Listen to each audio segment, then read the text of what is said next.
अस्सलाम वालेकुम। आज की इस लेक्चर में हम बात करेंगे रेटिनोस्कोपी के बारे में। रेटिनोस्कोप क्या होता है, रेटिनोस्कोपी क्या चीज़ होती है, इसको किस तरह परफॉर्म करते हैं, इसकी टाइप्स क्या क्या हैं, ये सब कुछ जानेंगे हम आज इसकी इस वीडियो में। इससे पहले सब दोस्तों से गुजारिश है कि जिसने जो चैनल पे नए आए हैं और चैनल को अभी तक सब्सक्राइब नहीं किया तो काइंडली चैनल को सब्सक्राइब कर लें और बेल आइकन को भी प्रेस कर दें ताकि मेरी हर एक वीडियो आप तक बआसानी पहुंच सके। तो चलें बिना किसी देरी के स्टार्ट करते हैं रेटिनोस्कोपी। कंटेंट की बात करेंगे आज की इसकी वीडियो में, हम क्या क्या जान सकेंगे। सबसे पहले है रेटिनोस्कोपी का introduction, then types of retinoscopy, then types of retinoscopes, principle of retinoscopy, procedure, problem during retinoscopy and then conclusion.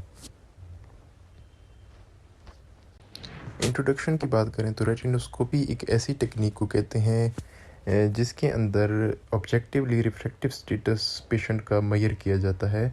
Objectively का मतलब ये है, मैं आपको पिछली वीडियो में भी बता चुका हूँ कि जिसमें एक्टिव पार्टिसिपेशन नहीं होती पेशेंट की, हम खुद से ही सारा रिफ्रैक्टिव एरर फाइंड आउट करते हैं और ख़ुद से ही उसको नंबर दे देते हैं। जैसे कि सब्जेक्टिव रिफ्रैक्शन होती है, उसमें हम 1 बाय 1 लेंस ट्राई करवाते हैं पेशेंट को और उससे पूछते हैं कि आपको इस लेंस में क्लियर नज़र आ रहा है या इस लेंस में क्लियर नज़र आ रहा है या इस लेंस में क्लियर नज़र आ रहा है। तो ऑब्जेक्टिव मेजरमेंट जब हम करते हैं तो उसमें ऐसा कुछ भी नहीं होता। उसमें हम खुद 1 बाय 1 लेंस चेंज करके और ख़ुद ही देखते हैं कि क्या ये सूटेबल है या फिर ये सूटेबल है। तो ये डिफरेंस है ऑब्जेक्टिव रिफ्रैक्शन में और सब्जेक्टिव रिफ्रैक्शन में। तो रेटिनोस्कोपी टेक्निक है ऑब्जेक्टिव रिफ्रैक्शन की, और एक ये ऐसे इंस्ट्रूमेंट से की जाती है जिसको हम कहते हैं रेटिनोस्कोप। टाइप्स की अगर बात करें तो दो टाइप्स हैं, एक स्टैटिक रेटिनोस्कोपी है और एक डायनामिक रेटिनोस्कोपी है। स्टैटिक रेटिनोस्कोपी में एकोमोडेशन को बिल्कुल रिलैक्स कर दिया जाता है और देन पेशेंट को एग्जामिन किया जाता है, जबकि डायनामिक में ऐसा कुछ भी नहीं है। नाम से ही ज़ाहिर है, देख लें आप, स्टैटिक कहते हैं रुकी हुई को जिसके अंदर मूवमेंट ना हो, डायनामिक कहते हैं जिसके अंदर मूवमेंट हो। स्टैटिक रुकी हुई मतलब उसके अंदर एकोमोडेशन रुकी हुई है, वो बिल्कुल रिलैक्स है, एकोमोडेशन इंड्यूस नहीं हो रही। और डायनामिक की अगर बात करें तो रुकी हुई नहीं है, चल रही है, तो मतलब एकोमोडेशन एक्टिव है। रेटिनोस्कोप्स की बात करें तो रिफ्लेक्टिव मिरर रेटिनोस्कोप, इसके अंदर दो टाइप्स हैं, single plane mirror, plane and concave mirror. एक ऐसा होता है जिसके अंदर सिंगल प्लेन मिरर होता है और दूसरा है जिसके अंदर प्लेन एंड कॉनकेव मिरर होता है। एंड दूसरे की बात करें तो वो है सेल्फ इल्यूमिनेटिंग रेटिनोस्कोप, जिसके अंदर स्पॉट रेटिनोस्कोप और स्ट्रीक रेटिनोस्कोप हैं। आजकल के दौर में ये रिफ्लेक्टिंग मिरर रेटिनोस्कोप बहुत पुराने हैं, आजकल इनका यूज़ तकरीबन ना होने के बराबर है, जबकि सेल्फ इल्यूमिनेटिंग रेटिनोस्कोप के अंदर भी स्पॉट रेटिनोस्कोप जो है वो भी तकरीबन ख़त्म हो चुका है। आजकल जो चल रहा है वो स्ट्रीक रेटिनोस्कोप है और हम इसी की ही फर्दर बात करेंगे। Streak retinoscope, light source is linear, intensity and type of beam can be controlled. ये इसके बेनिफिट्स बता रहे हैं कि लाइट सोर्स जो है वो लीनियर है, इंटेंसिटी और बीम इसकी कंट्रोल की जा सकती है। और एस्टिग्मेटिज्म की जब हम बात करते हैं तो उसके अंदर हमें एग्जैक्ट एक्सेस मिल जाता है सिलेंड्रिकल लेंस को इम्प्लांट करने का। इसके दो सिस्टम होते हैं, projective system and observation system. Projective system के अंदर होता है प्रोजेक्टिंग सिस्टम, नाम देखें, प्रोजेक्ट करना मतलब लाइट को प्रोड्यूस करना, लाइट थ्रो करना। तो जाहिर सी बात है इसके अंदर होगा बल्ब जो कि लाइट प्रोड्यूस करेगा, कंडेंसिंग लेंस या जिसको हम कॉनकेव लेंस भी कहते हैं या कन्वर्जिंग लेंस भी कहते हैं, जो कि लाइट को कंडेंस करवाता है, कन्वर्ज करवाता है। उसके अलावा प्लेन मिरर होगा, स्लीव होगी, स्लीव अप एंड डाउन करके हम लाइट के convex and concave mirror effect change करते हैं। और एक रियोस्टेट होता है, एक बटन होता है जिसको हम मूव करते हैं। एंड देन है ऑब्जर्वेशन सिस्टम एक पिन होल टाइप एक होल होता है, छोटा सा 1 मिलीमीटर डायमीटर का होता है, उसमें से हम स्ट्रीक को देखते हैं। एग्जामिनर जो होता है वो स्ट्रीक को देखता है, उसको हम कहते हैं पीप होल, और वो होता है observation system of retinoscope. Principle, ये रेटिनोस्कोपी का जो प्रोसीजर है वो फोकल्स प्रिंसिपल के ऊपर बेस करता है, और वो प्रिंसिपल क्या है? It state that the examiner should stimulate infinity, कि सबसे पहले इनके एग्जामिनर क्या करेगा कि इन्फिनिटी को स्टिमुलेट करवाएगा, and the working distance to obtain refractive error. एक बंदे को टारगेट देगा इन्फिनिटी के ऊपर, उसको कहेगा इसको आप फोकस करो, और फिर वर्किंग डिस्टेंस के ऊपर उसका रिफ्रैक्टिव एरर ऑब्टेन करेगा। वर्किंग डिस्टेंस क्या है कि कोई द पेशेंट की आई और ऑब्जर्वर के दरमियान जो डिस्टेंस होगा उसको हम कहते हैं वर्किंग डिस्टेंस, और ये एट लीस्ट 166 सेंटीमीटर का होना चाहिए, तभी आपकी रेटिनोस्कोपी का प्रोसीजर एक्यूरेट होगा। अगर मेजरमेंट लेंथ की बात करें तो 66 सेंटीमीटर का होना चाहिए, और अगर डायोप्टर की बात करें तो 1.50 डायोप्टर्स का होना चाहिए, प्लस 1.50 डायोप्टर का। ये होता है working distance. To compensate the working distance we use working distance lens. अभी मैं आपको बता चुका हूँ कि लेंथ की अगर बात करेंगे तो 66 सेंटीमीटर होगा। अगर आपके पास 66 सेंटीमीटर नहीं बन रहा तो आप प्लस 1.50 डायोप्टर का लेंथ इम्प्लांट कर दें तो वो कंपनसेट हो जाएगा। देन है instant identification of refractive error. इसका फ़ायदा क्या है कि इंस्टेंट मतलब ऑन द स्पॉट ही हमें रिफ्रैक्टिव एरर की आइडेंटिफिकेशन हो जाती है कि आया ये मायोपिया है, हाइपरोपिया या एस्टिग्मेटिज्म है। यहाँ पे देखें आपको पेशेंट पिक्चर में नज़र आ रहा है। पेशेंट और एग्जामिनर के दरमियान जो डिस्टेंस है इसको हम कहते हैं working distance. Fixation target should be at 20 by 200 या फिर 6 by 60 इन स्नेलन चार्ट आप देखेंगे तो उसके अंदर जो 6 by 60 लेटर होगा वो होना चाहिए फिक्सेशन टारगेट पेशेंट के लिए। वो आप उसको देंगे एंड देन रेटिनोस्कोपी परफॉर्म करेंगे। और ऐसा क्यों होता है, 6 by 60 क्यों देना है? या क्योंकि उसकी एकोमोडेशन रिलैक्स करने के लिए।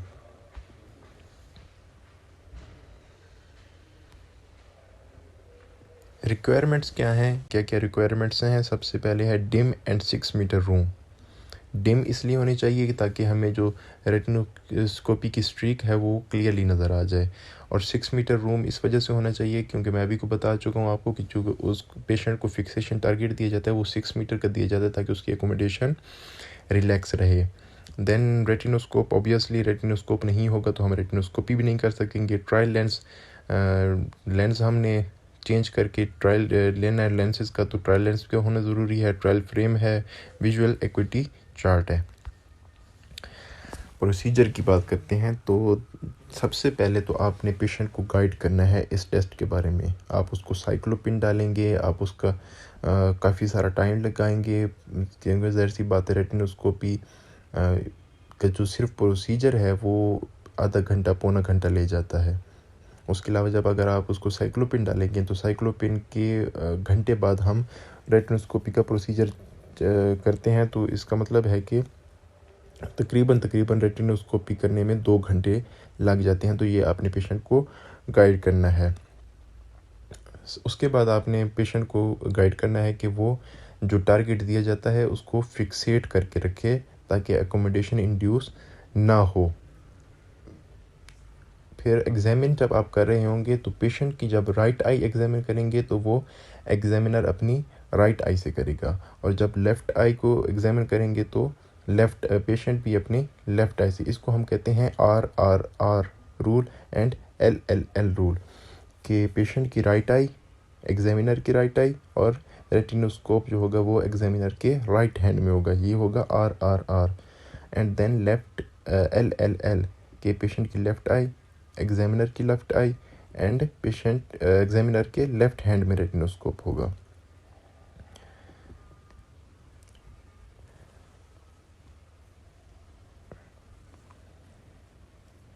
वर्किंग डिस्टेंस होगा वो एक आर्म के लेंथ के ऊपर होगा, और ये तकरीबन 50 to 66 सेंटीमीटर का बनता है, और यही हमारा नॉर्मल वर्किंग डिस्टेंस है। एग्जामिनर जो है वो दोनों आंखें खोल के करेगा।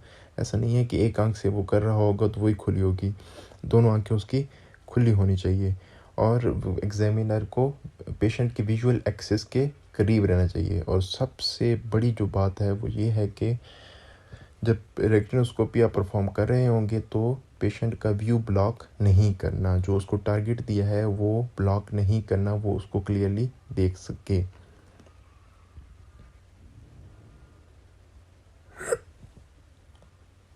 तीसरा जी, examine the 4 primary meridian.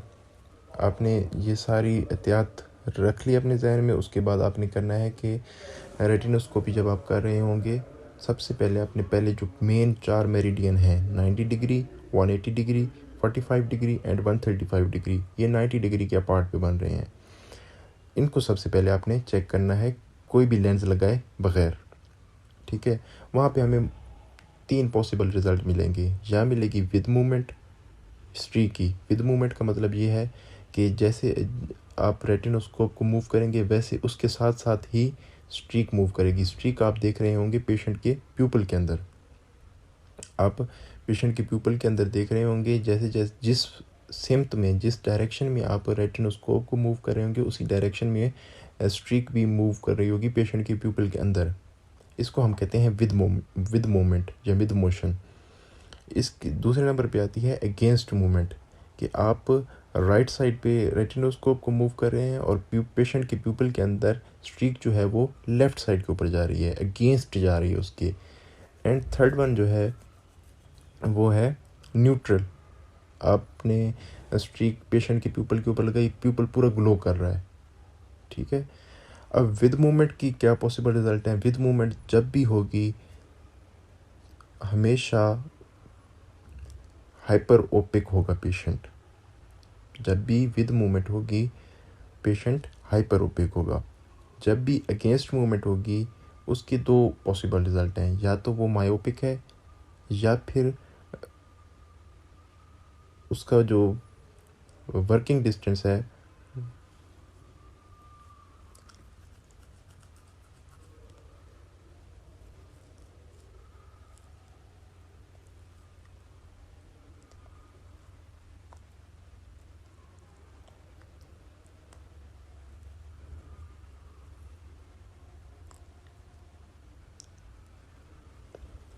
With motion की 3 पॉसिबल रिजल्ट हैं। सबसे पहले है कि पेशेंट हाइपरोपिक है। जब भी विद मूवमेंट होगी तो पेशेंट हाइपरोपिक होगा। या फिर इमेट्रोपिक या मायोपिक है, लेकिन उसकी विद मूवमेंट किस वजह से आ रही है, क्योंकि उसका जो वर्किंग डिस्टेंस है वो कम है। ठीक है, वर्किंग डिस्टेंस कम होने की वजह से उसकी वो है मायोपिक या फिर इमेट्रोपिक है, नॉर्मल है पेशेंट, लेकिन उसकी विद मूवमेंट इस वजह से आ रही है क्योंकि उसका वर्किंग डिस्टेंस ही कम है। तो ये 3 पॉसिबल रिजल्ट हैं विद मूवमेंट के। कौन कौन से, या तो पेशेंट हाइपरोपिक है या इमेट्रोपिक है या फिर मायोपिक है लेकिन उसका वर्किंग डिस्टेंस कम है। नेक्स्ट है जी अगेंस्ट मूवमेंट। अगेंस्ट मूवमेंट हमेशा हमेशा हमें मिलती है किस चीज़ में, मायोपिया में, ग्रेटर देन वर्किंग डिस्टेंस। ठीक है, या फिर न्यूट्रलिटी है तो न्यूट्रलिटी का तो मतलब यही है कि उसको कोई भी रिफ्रैक्टिव एरर नहीं है। अब कोई भी स्फीयर पावर है, लेट्स सपोज एग्जांपल हमने ली हुई है यहाँ पे कि +3 को उसको रिफ्रैक्टिव एरर है एक पेशेंट को, उसको हम न्यूट्रलाइज कैसे करेंगे, पता कैसे चलेगा कि हमें इसको कि वाकई इसको +3 का रिजल्ट रिफ्रैक्टिव एरर है। ये अभी +3 हमने एग्जांपल लिए, अभी हमें ये चीज़ पता नहीं है, हमने रेटिनोस्कोप से नहीं देखी कि इसको +3 का रिफ्रैक्टिव एरर है। अभी जस्ट हम ये एज्यूम किया है, अभी हम इसको चेक करेंगे। तो +3 है, समझो पेशेंट हाइपरोपिक है तो उसको विद मूवमेंट होगी।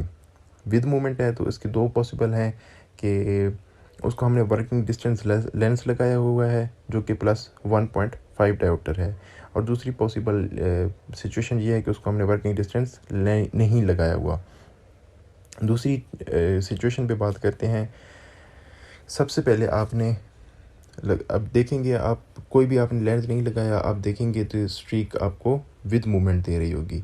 फिर आप क्या करेंगे कि +1 डायोप्टर का लेंस लगा देंगे, लेकिन उसके बावजूद भी आपको विद मूवमेंट मिल रही होगी। आपने फिर 2 डायोप्टर का लगाया, फिर भी विद मूवमेंट है। 3 डायोप्टर का लगाया, फिर भी विद मूवमेंट है। क्यों? क्योंकि अभी तक हमने, क्योंकि हमारे पास 1.5 डायोप्टर का जो लेंस है वो इम्प्लांट हमने नहीं किया, इस वजह से 3 डायोप्टर पे भी उसको विद मूवमेंट मिलेगी। 4 पे हमने किया फिर भी विद मूवमेंट है, जब 5 पे किया तो अगेंस्ट मूवमेंट हमने मिल गई। क्यों? क्योंकि अगर आप 3 का रिफ्रैक्टिव एरर है 1.5 उसमें ऐड करें तो 4.5 बन गया, और हमने लेंस लगाया हुआ है +5 का, मतलब उसकी वैल्यू ज़्यादा हो गई। ज़्यादा होगी तो वो ऑपोजिट डायरेक्शन में चले जाएगा, विद मूवमेंट है तो अगेंस्ट देने लग जाएगा, अगेंस्ट मूवमेंट है तो विद मूवमेंट देने लग जाएगा। तो अब हमें पता चल गया कि हमने ओवर करेक्ट कर लिया, तो हम इसको आहिस्ता आहिस्ता कम करते जाएंगे। 5 का था तो 4.75 किया, फिर भी हमें अगेंस्ट मूवमेंट मिल रही है। फिर हम करेंगे 4.5 डायोप्टर का, तो उसमें हमें कोई मूवमेंट भी नहीं मिलेगा, बिल्कुल न्यूट्रल मिलेगी। अब उसमें से हमने क्या करना है, +1.50 वर्किंग डिस्टेंस लेंस डिडक्ट कर लेना है। अब 4.5 में से 1.5 आप डिडक्ट करेंगे तो पीछे बच जाएगा +3 डायोप्टिक स्फीयर, और यही हमारा क्या था, रिफ्रैक्टिव एरर था। अब क्रॉस आप उसका कैसे बनाएंगे कि जो लेंस आपने लगाया वो कौन सा था, +4.50, 190 पे भी और 180 पे भी, ठीक है। उसमें से वर्किंग डिस्टेंस आपने कितना माइनस किया, -1.5, वो उसके अंदर ऐड कर देंगे, और जब एल्जेब्रिकली ऐड करेंगे तो प्लस और माइनस माइनस होता है, तो आपके पास आंसर आएगा +3 डायोप्टर 180 पे भी और 90 डिग्री के ऊपर भी। क्रॉस की अगर हम बात करें तो इसके क्रॉस होता है जिसको हम ग्रॉस रेटिनोस्कोपी बोलते हैं, और एक नेट रेटिनोस्कोपी बोलते हैं, जो कि एक फाइनल रिज़ल्ट होता है जो कि हम प्रिस्क्राइब करके देते हैं। इसके ऊपर मैं एक तफसील से डिटेल से एक वीडियो बनाऊंगा, क्योंकि अगर इसके अंदर मैंने सब कुछ समझाना शुरू कर दिया तो वीडियो बहुत लंबी हो जाएगी, इसलिए मैं इसके ऊपर एक अलग से वीडियो बनाऊंगा। प्रॉपर्टीज़ ऑफ रिफ्लेक्स की बात करते हैं कि जो रिफ्लेक्स आप प्यूपल के अंदर देख रहे होते हैं उससे हमें कैसे पता चलेगा कि हम न्यूट्रलाइजेशन के करीब हैं या दूर हैं, ठीक है। ब्राइटनेस की अगर बात करें तो ये डायरेक्टली प्रोपोर्शनल है किस चीज़ के, रिफ्रैक्टिव एरर के, सॉरी इन्वर्सली प्रोपोर्शनल है रिफ्रैक्टिव एरर के। विड्थ है वो भी इन्वर्सली प्रोपोर्शनल है, स्पीड भी इन्वर्सली प्रोपोर्शनल है, एंड मूवमेंट डायरेक्शन इन्वर्सली क्या है, ब्राइटनेस जितनी कम होगी रिफ्रैक्टिव एरर उतना ज़्यादा होगा, ब्राइटनेस जितनी ज़्यादा होगी रिफ्रैक्टिव एरर उतना कम होगा, उतनी हम न्यूट्रलाइजेशन पॉइंट के करीब होंगे। सेम विड्थ है वो भी इन्वर्सली प्रोपोर्शनल है, स्पीड है वो भी इन्वर्सली प्रोपोर्शनल है, कि जितनी ज़्यादा स्पीड होगी उतने कम रिफ्रैक्टिव एरर होगा, और जितनी कम स्पीड होगी उतना ही रिफ्रैक्टिव एरर ज़्यादा होगा।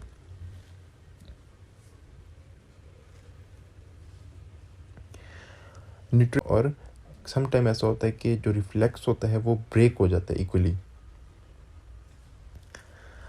अभी तक हम बात कर रहे थे स्फेरिकल को न्यूट्रलाइज करने के लिए, अब हम बात करते हैं कि कोई भी एस्टिग्मेटिज्म आ गया है पेशेंट, कोई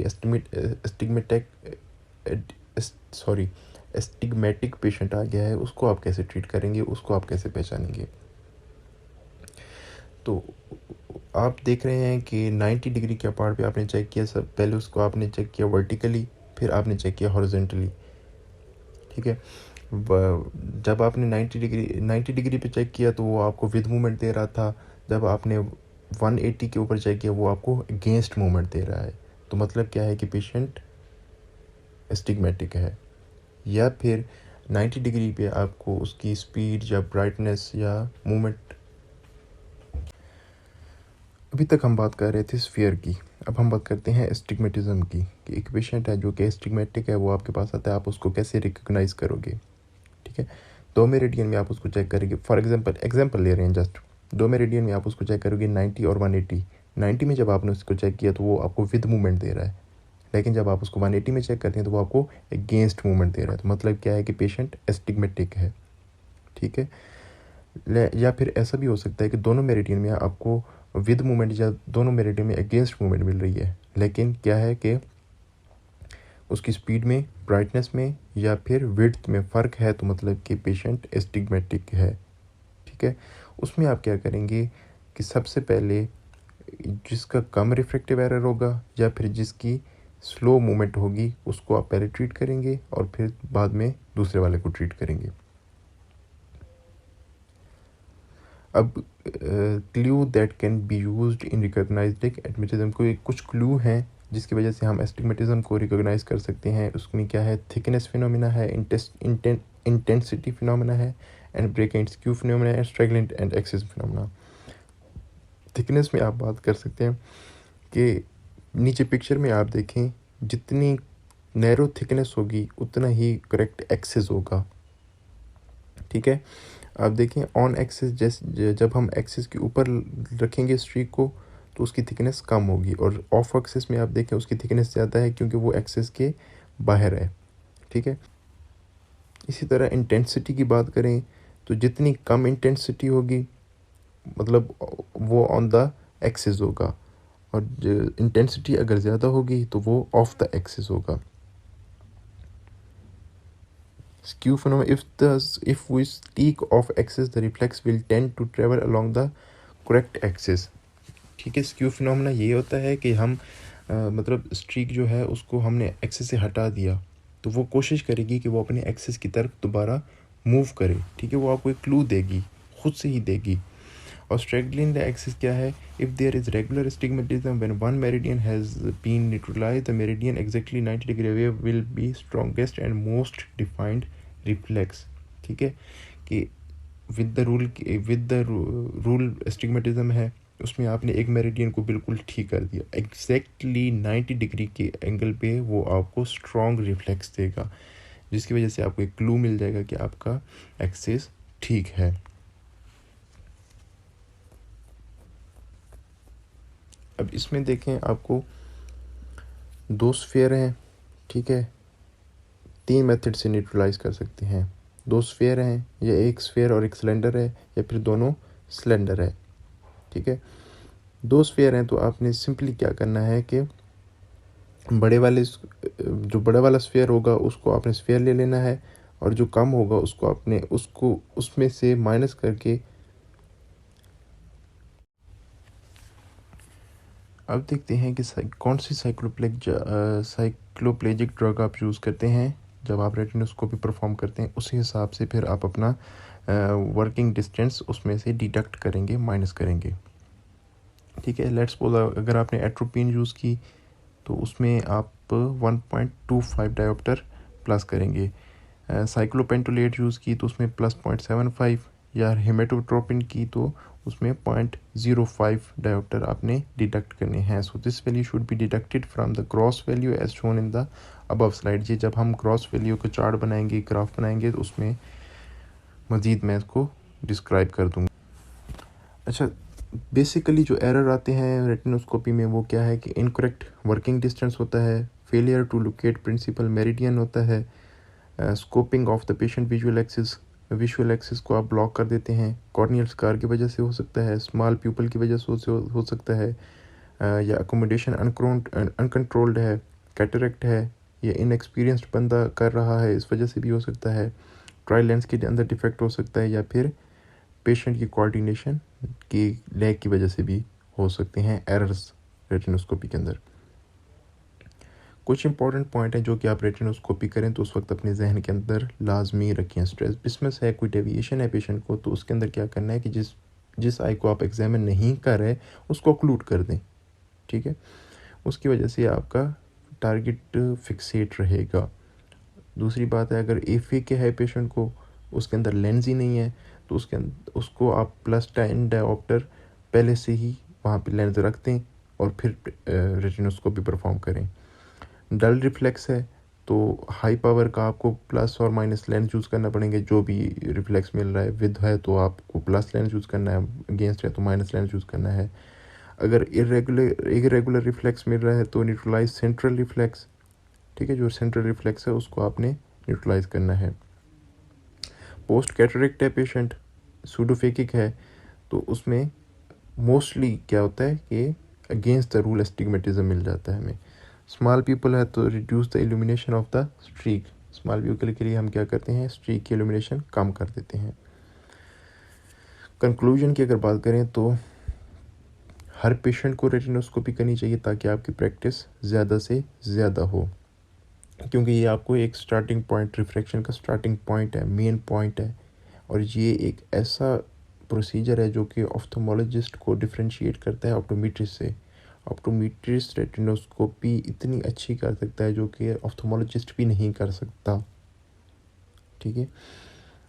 उसके अलावा ये ऐसे पेशेंट के फिर इसलिए वजह से भी ज़रूरी है क्योंकि कुछ होते हैं जो कि कोऑर्डिनेट नहीं कर सकते, जैसे बच्चे होते हैं छोटे जो बोल भी नहीं सकते, या फिर ऐसे बुज़ुर्ग हैं जो लैंग्वेज बैरियर की वजह से नहीं बता सकते, या जिनको समझ ही नहीं आ रही हम क्या कह रहे हैं, वो हमें क्या करें, हमें उसकी नहीं समझ आ रही, या गूंगे बहरे हैं। तो ऐसे पेशेंट के ऊपर भी हम रेटिनोस्कोपी करके उनका नंबर निकाल सकते हैं। तो ये था आज का हमारा लेक्चर। वीडियो अच्छी लगी हो तो सब्सक्राइब कर दीजिए, चैनल को लाइक कर दीजिए और अपने दोस्तों तक भी शेयर कर दीजिए।